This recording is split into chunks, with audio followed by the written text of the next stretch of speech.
We know right now Canadians are a little stressed out with what's happening with the tariffs and the market.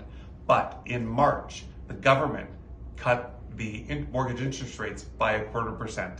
And the next Bank of Canada rate cut, the next Bank of Canada announcement is on April 16th. And if all goes well, we are expecting another 0.25% rate cut. So it's a little bit of good news in this market that is a little volatile. Ben, do you want to translate? Yes. Actually الان بهترین زمان به نظر من بعد از حدود 40 سال کار در ریل استیت، الان بهترین زمان برای خریدارانی که میخوان خونه بخرن. پایین ترین نرخ خونه ها رو داریم الان در یک سال گذشته یا در 2 سال گذشته. نرخ های مورگیج 7 بار پشت سر هم کات شده و احتمال خیلی زیاد 16 اپریل دوباره یک کات دیگه داریم.